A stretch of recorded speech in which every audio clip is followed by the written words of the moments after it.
오늘 우리에게 주시는 하나님의 말씀은 고린도전서 7장 1절에서 24절까지 말씀입니다. 봉독은 16절까지 하도록 하겠습니다. 여러분이 적어보낸 문제를 두고 말하겠습니다. 남자는 여자를 가까이 하지 않는 것이 좋습니다.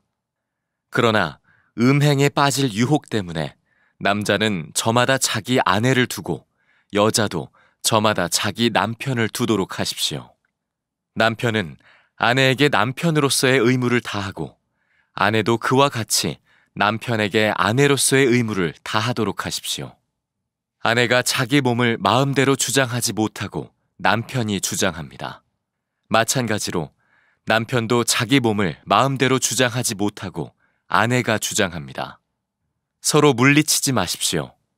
여러분이 기도에 전념하기 위하여 얼마 동안 떨어져 있기로 합의한 경우에는 예외입니다. 그러나 그 뒤에 다시 합하십시오. 여러분이 절제하는 힘이 없는 틈을 타서 사탄이 여러분을 유혹할까 염려되기 때문입니다. 그러나 내가 이것을 말하는 것은 그렇게 해도 좋다는 뜻으로 말하는 것이지 명령으로 말하는 것은 아닙니다. 나는 모든 사람이 다 나와 같이 되기를 바랍니다. 그러나 각 사람은 하나님께로부터 받은 은사가 있어서 이 사람은 이러하고 저 사람은 저러합니다. 결혼하지 않은 남자들과 과부들에게 말합니다. 나처럼 그냥 지내는 것이 그들에게 좋습니다. 그러나 절제할 수 없거든 결혼하십시오. 욕정에 불타는 것보다는 결혼하는 편이 낫습니다. 결혼한 사람들에게 말합니다. 이것은 나의 말이 아니라 주님의 명령입니다. 아내는 남편과 헤어지지 말아야 합니다.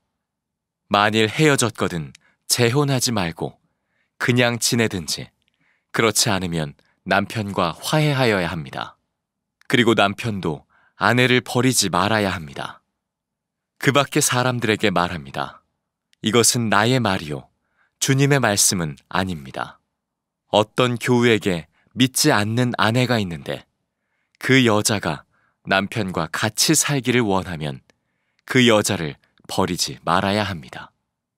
또 어떤 여자에게 믿지 않는 남편이 있는데 그가 아내와 같이 살기를 원하면 그 남편을 버리지 말아야 합니다.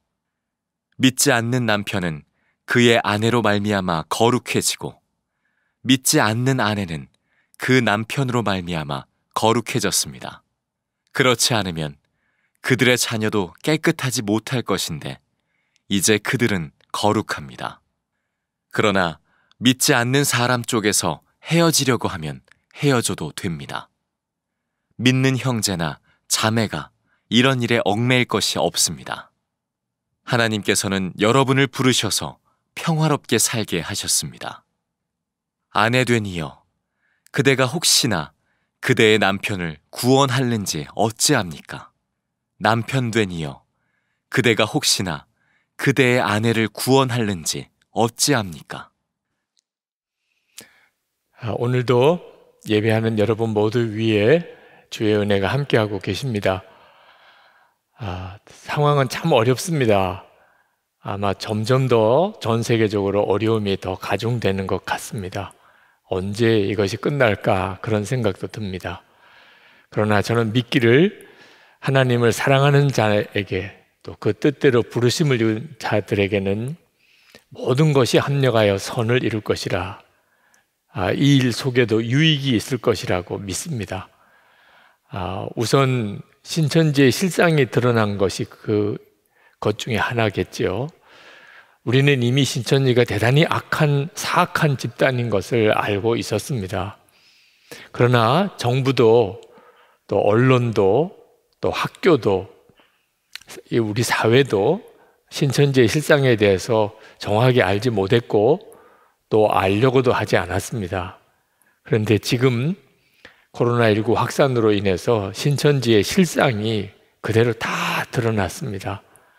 전율할 만한 일입니다. 하나님이 심판하시기로 작정하시면 어떤 일이 일어날 수 있겠는지를 우리가 깜짝 놀라는 눈으로 보고 있습니다.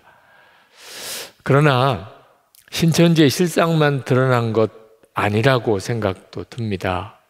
더 중요하고 또 더 두려운 것이 있습니다. 그것은 예수를 믿는다고 하는 우리의 믿음의 실상도 그대로 드러나고 있습니다. 우리가 정말 예수님을 믿는 겁니까? 교회에서 모일 수 없고 성도들끼리 교제할 수 없게 될 때 그래도 예수님과는 동행하는 그런 삶을 살고 있는 겁니까? 하나님의 성전이라고 그렇게 고백했는데 정말 하나님의 성전답게 사는 겁니까? 여러분, 우리가 마지막 주님 앞에 섰을 때 그때 우리의 믿음의 실상이 정말 예수님을 믿는 게 아니라고 드러나는 것은 끔찍한 일입니다. 그래도 지금 이와 같은 때에 우리의 믿음이 점검될 수 있다는 것은 너무너무 중요합니다. 만약에 지금도 깨우치지 못한다면 우리가 그저 다시 모이기만 해서 우리 자신의 믿음의 실상을 다시 스스로 정확히 알 수 없는 상황 속에 속아서 스스로 지낸다면 그건 정말 나중에 두고두고 후회될 일이 될 겁니다. 여러분, 여러분 안에 정말 예수님으로 충분한지, 나는 진짜 예수님을 믿는 사람인지, 하나님의 성전인지 분별하는 기준이 하나 있습니다. 그것은 여러분이 예수님으로 인하여 행복한가 하는 겁니다.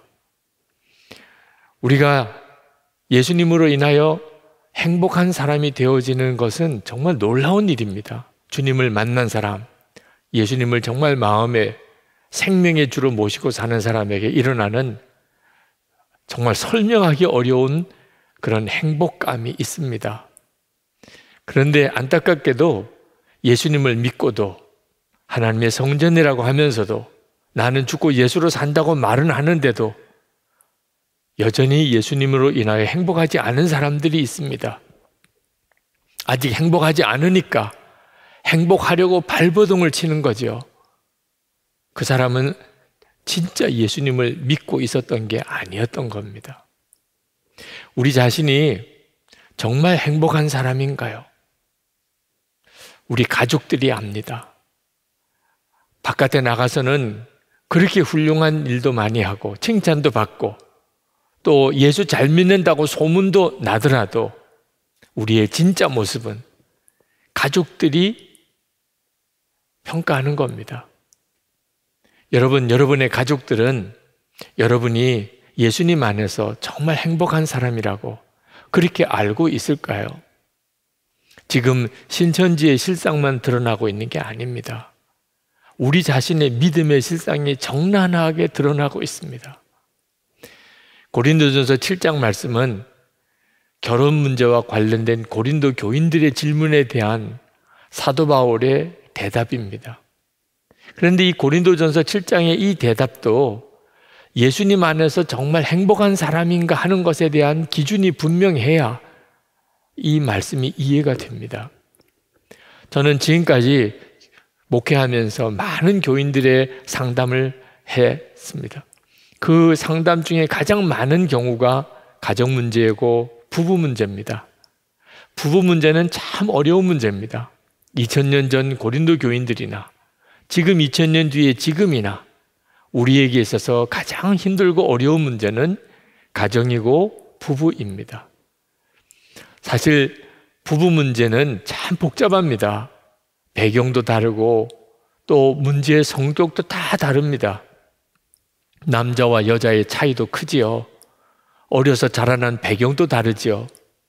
그리고 성격도 너무너무 다르죠.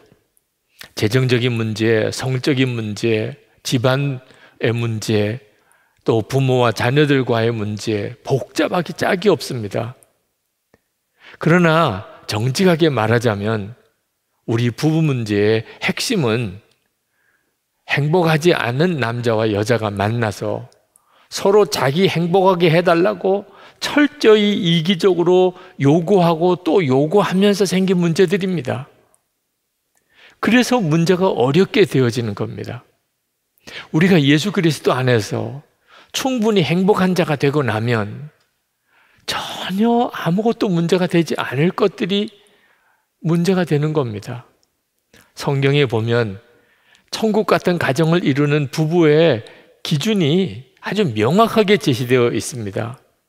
남편은 아내를 예수님께서 하신 것처럼 사랑하고 아내는 남편을 예수님께 하듯이 순종하면 그 하나씩만 제대로 지키면 어느 부부나 정말 천국 같은 가정을 이루어 살게 되어 있습니다. 그런데 이 기가 막힌 말씀조차도 부부싸움의 소재가 됩니다. 당신 성경에서 읽었어, 안 읽었어?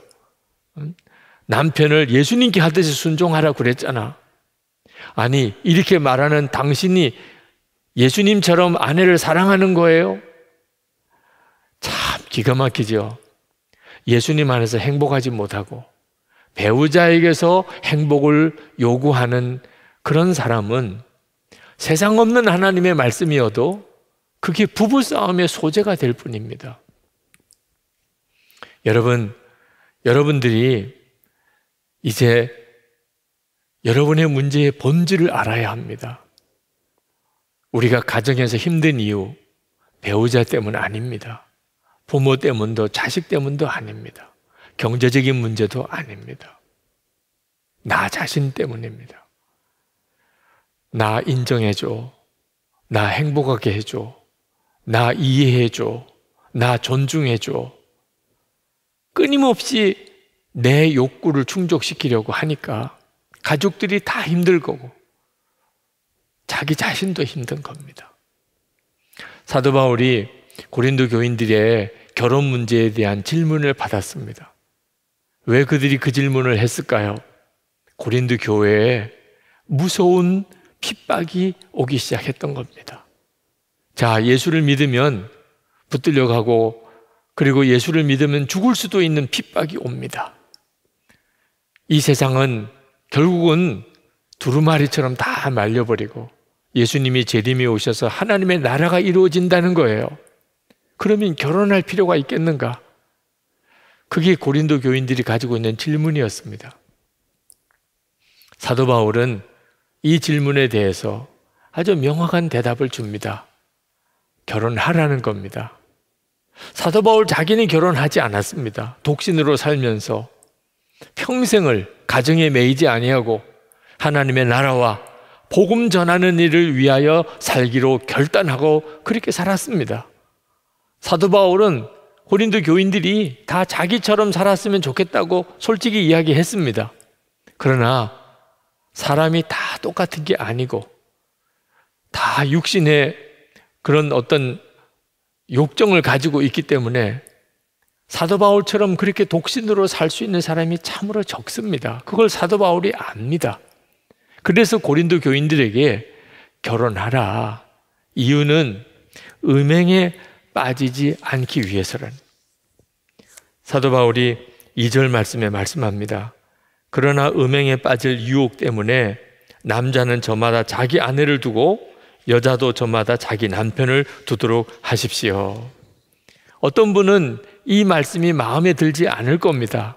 아니, 결혼을 그렇게 수준 낮은 그런 표현으로 해도 되는가? 결혼이 얼마나 소중한 것이고 아름다운 것인데. 맞습니다. 그러나 사도 바울이 이 말씀을 하는 그 배경을 이해해야 합니다. 사도 바울은 지금 신학교에서 세미나에서 결혼이 무엇인가에 대해서 강의를 하는 게 아닙니다. 사도 바울이 책을 쓰는 중에 결혼에 대해서 설명하고 있는 것도 아닙니다.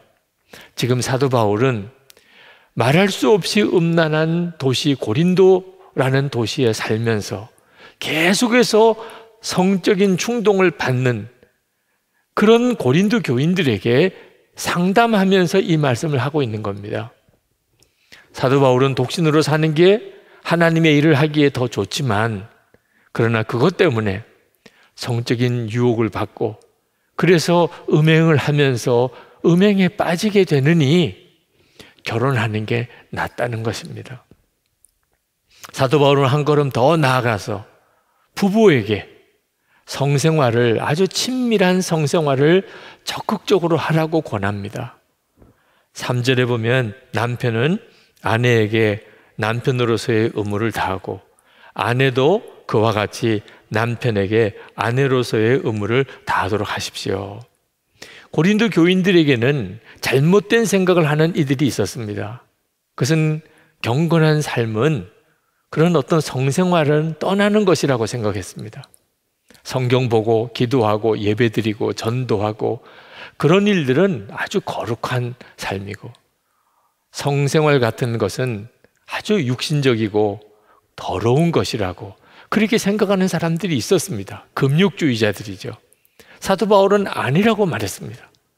성은 하나님이 우리에게 허락하신 선물입니다. 부부 사이에 하나님이 주신 정말 아름다운 선물입니다. 절대로 더러운 것이 아닙니다. 이것이 성경이 말하는 가르침입니다. 그런데 사도 바울이 말하려고 하는 진정한 핵심은 모든 가정생활, 부부생활, 성생활 다 배우자가 중심이 되어야 한다는 겁니다. 자기 중심으로 생각하지 말고 배우자 중심으로 생각하고 판단하고 행동하라는 겁니다. 사도 바울이 성생활을 권리라고 말하지 않고 의무라고 말한 것에 대해서 주목해야 합니다. 이 말은 성생활도 배우자가 중심이라는 겁니다. 4절 말씀에 아내가 자기 몸을 자기 마음대로 주장하지 못하고 남편이 주장합니다. 마찬가지로 남편도 자기 몸을 마음대로 주장하지 못하고 아내가 주장합니다. 이것이 성경이 말하는 사랑입니다. 사랑은 자기 유익을 구하지 않는 것이라고 성경은 말했습니다. 예수님께서 우리를 위해서 십자가를 지신 것이 바로 이런 사랑입니다. 이 사랑을 부부 사이에 적용하라는 겁니다. 사도 바울은 기도하는 시간을 갖기 위해서 잠시 동안 부부가 금욕 생활을 할 필요가 있다고 인정했습니다. 그러나 그렇다 하더라도 그 기간이 길어지면 안 된다고 했습니다. 왜냐하면 사탄이 부부 사이에 틈탈 빌미를 주지 말라는 겁니다. 5절 말씀에 서로 물리치지 마십시오. 여러분이 기도에 전념하기 위하여 얼마 동안 떨어져 있기로 합의한 경우에는 예외입니다. 그러나 그 뒤에 다시 합하십시오. 여러분이 절제하는 힘이 없는 틈을 타서 사탄이 여러분을 유혹할까 염려되기 때문입니다. 금육기간이 길어지면 배우자 중에 누군가는 그로 인해서 허전함을 느끼고 또 그로 인해서 실족하게 될 사람이 있다는 겁니다. 그러므로 항상 그 점을 먼저 배려해 줘야 한다는 거죠. 여기서 조심할 게 있습니다. 역시 이 말씀조차도 부부싸움에 빌미를 제공할 수 있다는 겁니다. 당신 오늘 말씀 들었어? 못 들었어? 당신 성경 보았어? 못 봤어? 그러니 이제 당신 몸은 당신 게 아니야. 내 거지. 참 대책 안 서는 사람들이죠. 우리는 사도 바울이 부부관계나 성생활에 대한 어떤 지침을 주고 있는 것이 아님을 알아야 합니다. 사도 바울이 말하려고 하는 핵심은 우리가 예수님을 진짜 믿었다면 예수님으로 인하여 충분히 행복한 자고, 그렇기 때문에 우리는 항상 다른 사람을 먼저 배려하는 사람이 될 수 있다는 겁니다. 그러니 배우자 중심인 거죠. 내가 누리는 이 행복을 사랑하는 아내나 남편에게 흘려보내는 거죠. 어떻게 하면 배우자가 행복할 수 있을까? 어떻게 하면 배우자가 시험 들지 않게 할 수 있을까? 그게 바로 예수님을 진정으로 믿는 자, 그래서 행복한 자의 삶이라는 것입니다. 이것은 예수를 믿되 진짜 예수님 안에서 행복한 자만이 할 수 있는 일입니다. 자기가 행복하지 않은데 어떻게 다른 사람을 배려할 수 있겠습니까? 불신자인 배우자와의 이혼 문제도 마찬가지입니다. 사도 바울은 10절 말씀에서 결혼했으면 이혼하지 말라. 이것은 주님의 명령이라고 말씀했습니다. 대원칙이죠. 하나님이 짝지어 주신 것을 사람이 나누지 못할 것입니다. 그러나 이혼할 수밖에 없는 사정이 생기는 것도 또 참 안타까운 일입니다. 예수님께서도 간음한 배우자의 간음으로 인해서는 이혼을 허락하셨습니다. 사도 바울도 불신자인 배우자인 경우에 이혼할 수 있다고 말씀하고 있습니다. 왜 이혼 문제가 이렇게 심각한가? 어느 시대나 불신자인 배우자와 함께 살면서 신앙생활 하는 것은 다 어렵습니다. 지금도 마찬가지고 어려움을 겪는 교우들도 있습니다. 그러나 고린도 시대에는 비교할 수 없이 컸습니다. 왜냐하면 그때 당시는 핍박이 시작되었기 때문입니다. 예수를 믿는 사람이 가족 중에 한 사람이 생기면 온 가족이 큰 위기에 빠지는 겁니다. 남편이나 아내가 예수를 믿으면 그 배우자도 같이 위기에 빠지는 겁니다. 코로나19 확산 때 가족 중에 한 사람이 감염자가 생기면 온 가족이 비상이 걸리지 않습니까? 그것과 비교가 안 됩니다. 핍박이 그렇게 무서운 거죠. 그러니 불신자인 배우자에게 있어서 예수를 믿는 사람이 배우자가 생긴 것은 심각한 문제죠. 자, 이런 일이 있다 하더라도 기준은 언제나 배우자에게 있어야 한다는 겁니다. 배우자가 헤어지기 원하지 않으면, 그러면 힘들어도 그 배우자와 함께 살라는 겁니다. 혹시 어떻게 압니까? 그 배우자도 예수를 믿고 구원받게 될 날이 올지. 특히 자녀들은 더 그렇습니다. 그러나 만약에 배우자가 헤어지기를 원하면 헤어져도 좋다는 겁니다. 15절 말씀에 그러나 믿지 않는 사람 쪽에서 헤어지려고 하면 헤어져도 됩니다. 믿는 형제나 자매가 이런 일에 얽매일 것이 없습니다. 배우자 쪽에서 나는 당신과 함께 살기 싫고 나는 같이 고난 당하는 것도 싫고 그러니 당장 나가라. 그러면 이혼해도 좋다는 겁니다. 그것 때문에 죄책감 가질 필요가 없다는 겁니다. 그러나 여러분, 이 말씀을 가지고 이혼해도 좋다는 허락으로만 받으시는 것은 참 조심해야 합니다. 그러니까 불신자 남편이 헤어지자 그러면 이혼해도 되는 거구나. 동기가 내가 편하지 않은 쪽으로 동기가 있으면 그러면 그것은 이 말씀 자체를 자기 중심으로 해석하는 것이 됩니다. 혹시 알겠는가? 배우자를 구원할 수 있게 될지. 16절에 사도 바울이 마지막에 그렇게 말씀합니다. 아내되니여 그대가 혹시나 그대의 남편을 구원할는지 어찌 압니까? 남편 되니여 그대가 혹시나 그대의 아내를 구원할는지 어찌 압니까? 평생 살다가 그저 믿지 않는 배우자 한 사람 구원하는 것으로 삶이 끝났다 하더라도 그것은 참으로 가치가 있는 일입니다. 그러니 배우자의 영혼을 귀하게 여겨 판단해야 하는 겁니다. 사도 바울이 결혼이나 이혼의 문제에 대해서 권면하는 기준은 아주 분명합니다. 이제 예수 믿고 행복한 자가 되었으니 절대로 이기적인 동기로 무슨 결정이든지 하지 말라. 배우자를 위하여 배우자에게 초점을 맞추어서 판단하고 생각하고 결정하라는 것입니다. 사도 바울은 17절에서 고린도 교인들에게 주어진 분수와 처지대로 살라고 권면합니다. 각 사람은 주님께서 나누어 주신 분수 그대로 하나님께서 부르신 처지 그대로 살아가십시오. 20절, 21절에 가면 노예인 교인들에게 말합니다. 자유자가 될 수 있는 길이 있다면 힘써서 그걸 이루십시오. 그렇지만 자유자가 될 수 있는 길이 없어서 그냥 노예로 살아야 된다면 그것 때문에 너무 상심하지 마십시오.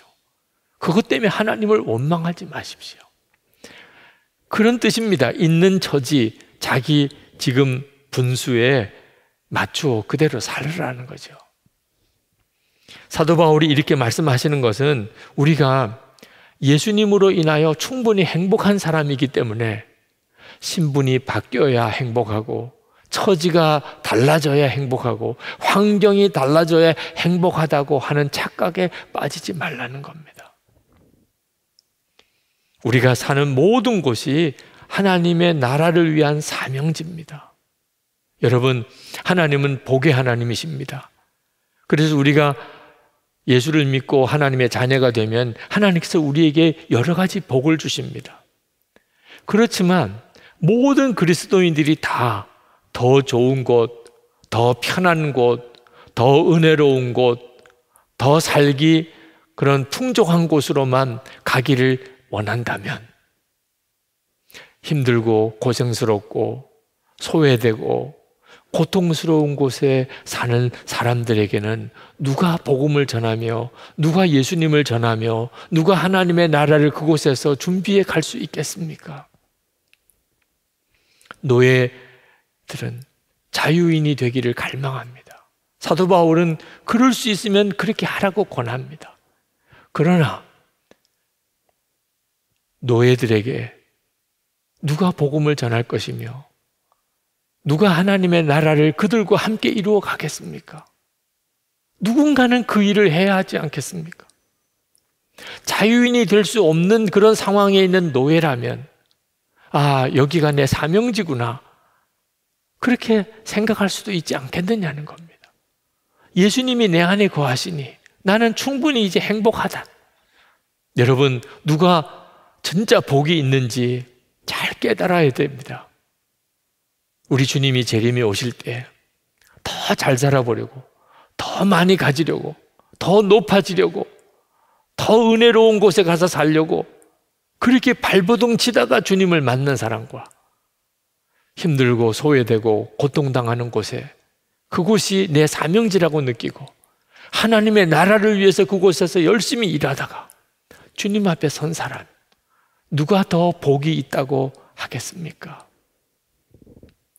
사도 바울은 우리가 자유를 얻었으나 그것은 주님의 노예가 되는 자유라고 그렇게 말씀했습니다. 22절에 주님 안에서 노예로서 부르심을 받은 사람은 주님께 속한 자유인입니다. 그와 같이 자유인으로서 부르심을 받은 사람은 그리스도의 노예입니다. 이 말씀이 좀 헷갈릴 수 있겠어요. 쉽게 표현하면 어떤 사람이 노예입니다. 그런데 그 예수를 믿었습니다. 그렇다면 그는 예수님 안에서 자유인이라는 겁니다. 어떤 사람은 자유인입니다. 그래서 그가 예수를 믿었습니다. 그렇다면 그는 예수님 안에서 그리스도의 노예라는 것입니다. 자유인이냐 노예냐 하는 것은 사실 그렇게 중요한 분별 기준이 아니라는 겁니다. 예수님 안에 있으면 노예도 자유인이고 자유인도 그리스도의 노예라는 겁니다. 노예라는 말이 좀 귀에 거슬리는 분이 있으실 겁니다. 예수 그리스도가 누군지 주님을 인격적으로 만나지 못했으니까 그런 느낌을 가지는 겁니다. 여러분이 예수님을 알고 그분이 만왕의 왕이시고 온 세상의 창조자이신 그 주님을 여러분이 알고 나면 누구나 다 그리스도의 노예가 되고 싶을 겁니다. 세상 왕 비교가 안 됩니다. 그리스도의 노예가 되고 싶지 세상의 왕이 되기를 거절하게 될 겁니다. 예수 그리스도 그분을 정말 아는 사람은 예수 그리스도의 노예가 되는 것은 정말 행복한 것이죠. 여러분, 부부 사이에도 자유롭게 배우자와 결합하잖아요. 사실 부부 생활 자체가 얽매이는 거죠. 내가 좋아서 얽매이는 것이지만 얽매이는 거는 얽매이는 거죠. 사랑하는 사람이 있다면 내가 스스로 얽매이잖아요. 자식이 생기면 그 자녀 때문에 얽매이잖아요. 그래도 행복한 거잖아요. 예수 그리스도 그분을 정말 알고 나면 우리는 스스로 자발적으로 예수님의 종이 됩니다. 절대로 어떤 사람도 강제로 예수님의 종이 되는 사람은 없습니다. 마귀나 하는 일입니다. 마귀는 우리가 원치 않아도 우리를 종 삼습니다. 죄의 유혹에 빠지게 해서 그리고는 죄로 인하여 우리를 사로잡아 버립니다. 예수님은 그렇지 않습니다. 우리에게 자유를 주셨습니다. 우리 스스로가 원하지 않으면 절대로 우리는 예수님의 종이 아닙니다. 우리 스스로가 원하는 것, 얼마나 좋으면 그리스도의 노예가 될 수 있겠습니까? 우리가 이처럼 그리스도의 노예가 되면 가장 먼저 그 기쁨을 누리는 사람이 배우자입니다. 예수님 안에서 누리는 그 행복을 가장 먼저 경험하게 되니까 배우자를 위해서 살게 합니다. 전에는 자기 중심이었습니다. 근데 이제는 배우자의 중심으로 사람이 확 바뀝니다. 그리스도의 노예인 사람의 특징입니다. 프랭크 루박 선교사님이 쓴 권능의 통로에 보면 이렇게 말합니다.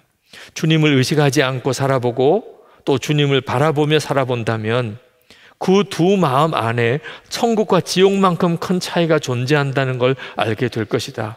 우리가 주님을 바라보지 않고 살면 우리 마음은 통속적인 잡지처럼 되어버릴 것이다. 그러나 주님과 친밀해지려고 하면 할수록 우리 생각이 넓어지고 깨끗해지며 이타적이 될 것이다 라고 했습니다. 여러분, 우리의 가정의 행복이 어디서 옵니까? 우리가 그리스도의 노예가 되는 데서 오는 겁니다. 그러면 우리 가정은 하나님의 주권 아래에 들어가게 됩니다.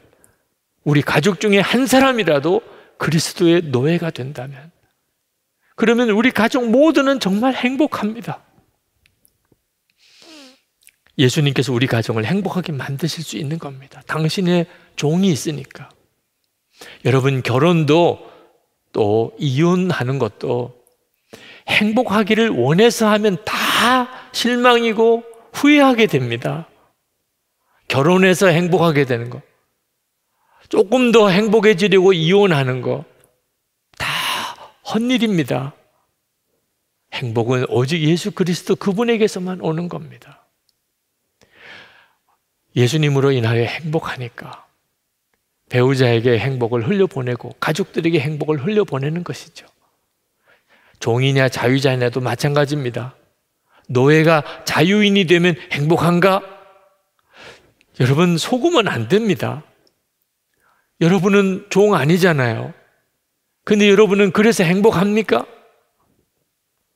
종과 자유인이 되는 것은 행복의 조건과는 상관이 없습니다.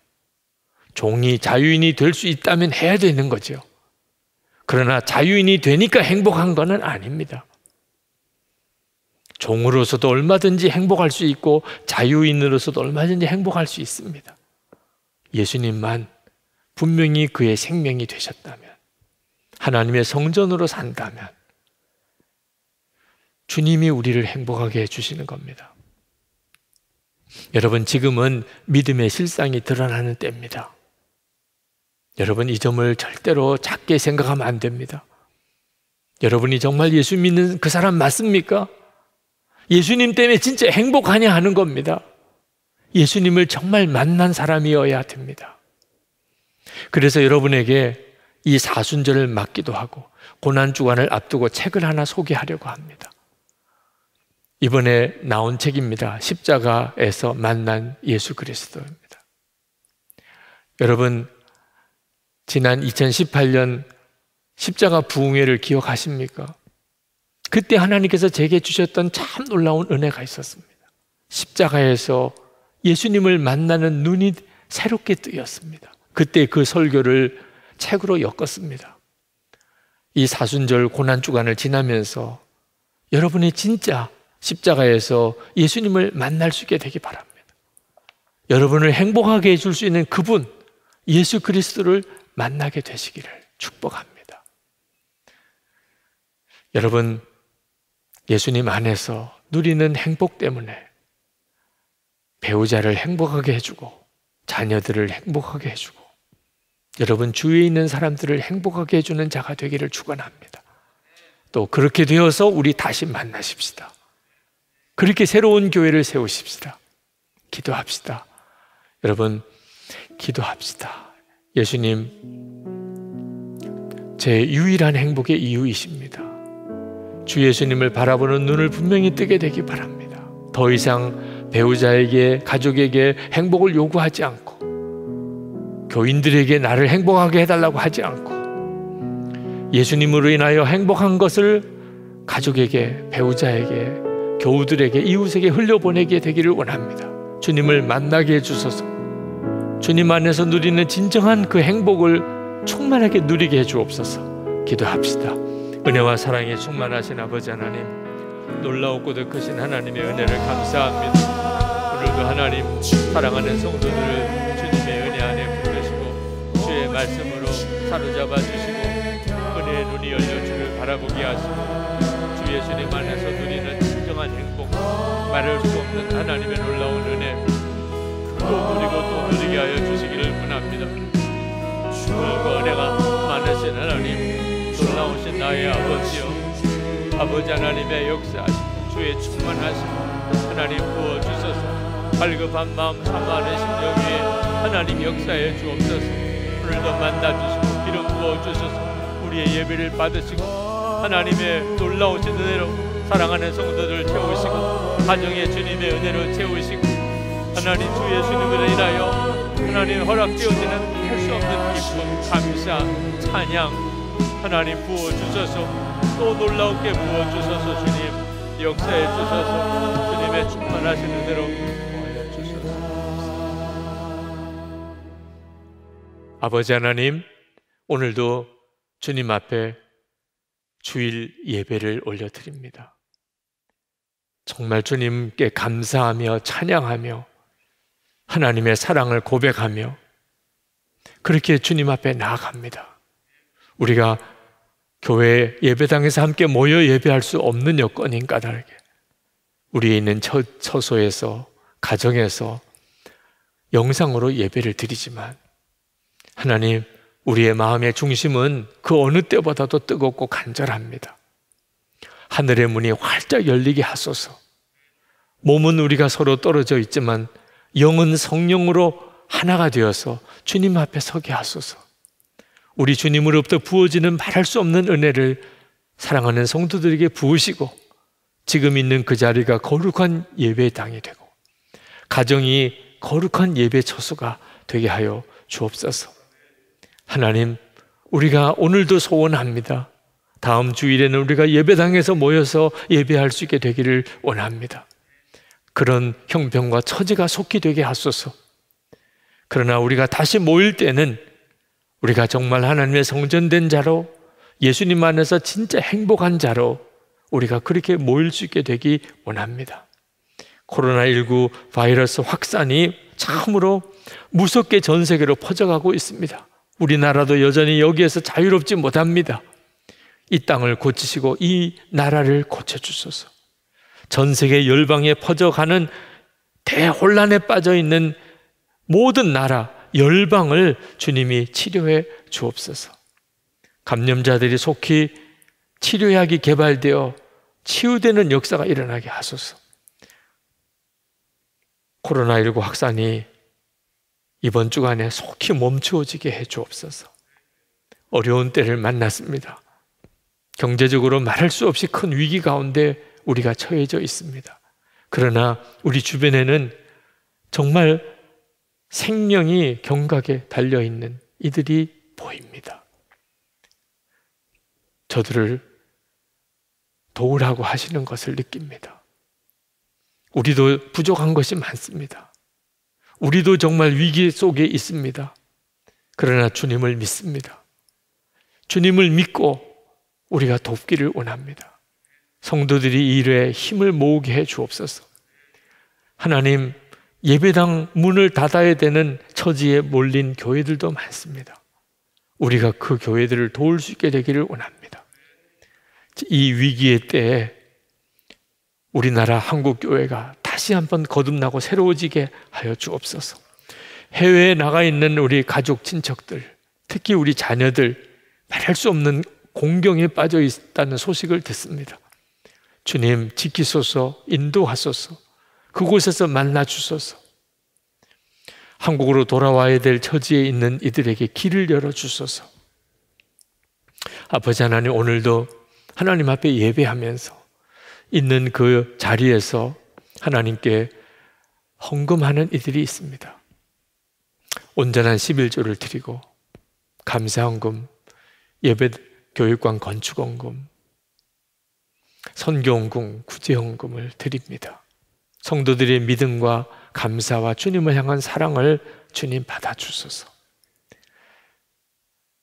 어려운 처지에서도 감사를 잃지 않고 하나님 앞에 믿음의 씨를 심는 성도들에게 복을 주소서. 심령에는 은혜가 넘치고 가정에는 특별히 사랑으로 하나가 되고 온 가족이 구원받고 성도들이 기업에 복을 주시고 살 길을 여시고 도울 힘이 있게 하시고 병든 몸이 깨끗이 고침을 받게 해 주옵소서. 하나님, 우리나라도 그렇지만 북한 동포들도 지켜주소서. 살 길을 여소서. 저들에게 자유를 주소서. 복음을 전할 수 있게 해주소서. 이 위기 가운데 남한과 북한이 정말 하나 되는 결정적인 계기가 만들어지게 해 주옵소서. 김국기 목사님, 김정욱 목사님, 최충길 선교사님, 장문석 집사님 석방의 소식을 들려주소서. 선교사님들의 어려운 소식을 또 듣습니다. 주님, 그곳까지 보내셨습니다. 선교사님 심령, 가족들, 그리고 육신의 건강을 지켜주소서. 무엇보다 이 어려운 때에 살아계신 하나님, 함께 하시는 주님, 역사하신 주님을 사역의 현장에서 경험하게 해 주옵소서. 오늘도 위기 가운데, 두려움 가운데, 염려 가운데 있는 주의 사랑하는 모든 성도들 있는 그 자리에서 하나님의 평안이 충만하기를 간절히 기도합니다. 우리 주 예수 그리스도 이름으로 기도합나이다. 아멘. 우리 찬송을 부르시겠습니다. 주님만, 주님만, 주님만 사랑하리. 찬송하겠습니다.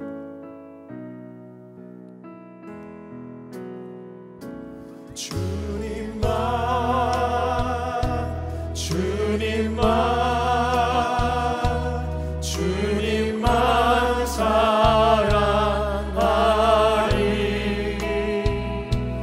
나의 왕,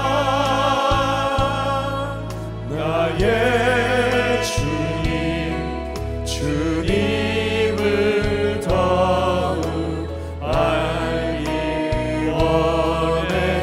나 주님께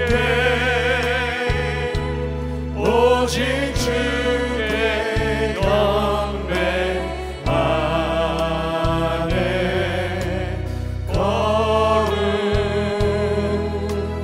걸음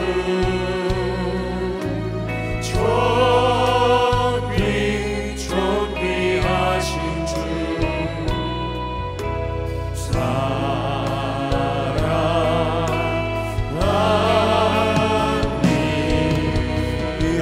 나 주님께, 나 주님께 오직 주께 경배하네.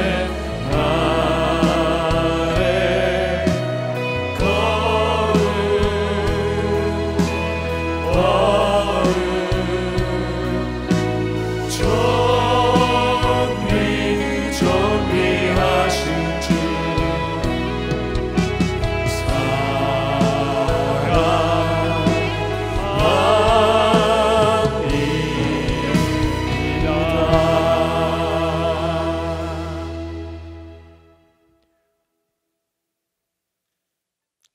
우리 주 예수 그리스도의 크신 은혜와 아버지 하나님의 놀라우신 사랑하심과 보혜사 성령의 교통하심이 주께 예배하는 모든 성도들 그 머리 위에 그리고 한 주간 동안의 삶 속에 충만하시기를 축원하옵나이다. 아멘.